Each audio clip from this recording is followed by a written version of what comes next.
গ্যাংটক থেকে নাথুলা পাস পর্যন্ত এবার রেলপথের চূড়ান্ত সমীক্ষা শুরু করেছে ভারতীয় রেল। সেবক রংপো প্রকল্প প্রায় শেষের পথে, আর এই উদ্যোগ বাস্তবায়িত হলে সিকিম সরাসরি জাতীয় রেল নেটওয়ার্কে যুক্ত হবে এবং যার ফলে পর্যটন আর যোগাযোগ ব্যবস্থায় বড় পরিবর্তন আসতে পারে। দেশের বিভিন্ন প্রান্তকে রেলপথে জুড়তে চলেছে ভারতীয় রেল। দেশের অন্যতম বৃহৎ গণপরিবহন রেল, আর যাত্রীর সুবিধার্থে পরিষেবা আরো বিস্তার করার লক্ষ্য নিয়েছে ভারতীয় রেল। এবার রেলের নতুন প্রকল্পে সিকিমের গ্যাংটক নাথুলা পাস প্রস্তাবিত রেলপথের চূড়ান্ত সমীক্ষার কাজ শুরু হয়েছে। সেবক রংপো রেলপথের কাজও প্রায় শেষের দিকে।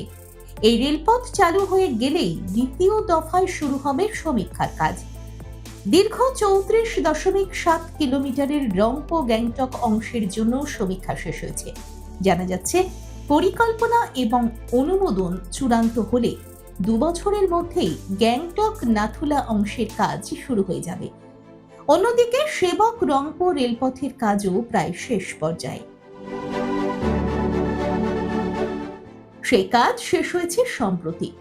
রেল সূত্রে খবর, প্রায় 44.96 কিলোমিটার দীর্ঘ সেবক রংপো রেল প্রকল্প পশ্চিমবঙ্গ এবং সিকিমকে জুড়বে রেলপথে। এর মধ্যে পশ্চিমবঙ্গে রয়েছে 41.5 কিলোমিটার আর সিকিমে রয়েছে 3.5 কিলোমিটার পথ। রেল সূত্রে জানা গিয়েছে, এই প্রকল্পের 44.96 কিলোমিটারের মধ্যে 38.65 কিলোমিটার টানেল, 2.24 কিলোমিটার সেতু এবং 4.79 কিলোমিটার স্টেশন ইয়ার্ড রয়েছে। প্রায় 85% কাজ ইতিমধ্যেই শেষ হয়ে গিয়েছে।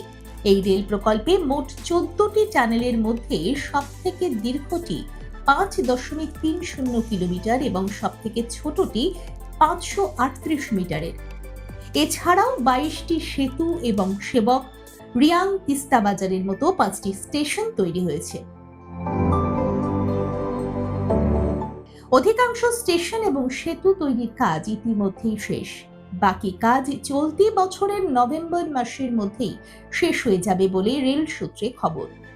এ বিষয়ে উত্তর পূর্ব সীমান্ত রেলের এক আধিকারিক জানান, 44.98 কিলোমিটার ব্রডগেজ লাইনের বেশিরভাগ টানেলের কাজই সম্পূর্ণ। ব্যালাস্টলেস ট্র্যাক প্রযুক্তি ব্যবহার করে ট্র্যাক স্থাপনের কাজও এগোচ্ছে। উল্লেখ্য, এই রেল প্রকল্পের মাধ্যমে সিকিম যুক্ত হতে চলেছে জাতীয় রেল নেটওয়ার্কের সঙ্গে। ভবিষ্যতে রেলপথ গ্যাংটক প্রসারের ভাবনা চিন্তা রয়েছে, সেটির সমীক্ষাও শেষ হয়ে গিয়েছে।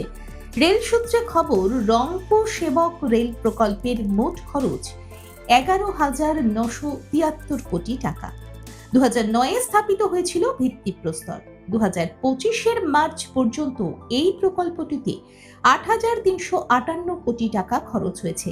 আবার 2025-26 অর্থবর্ষে 2,940 কোটি টাকা। দেখুন এই সময়ের তথ্য ও চিত্র প্রতিদিন রাত 9টায় ও সকাল 8টায় শুধুমাত্র চ্যানেল 1-এ।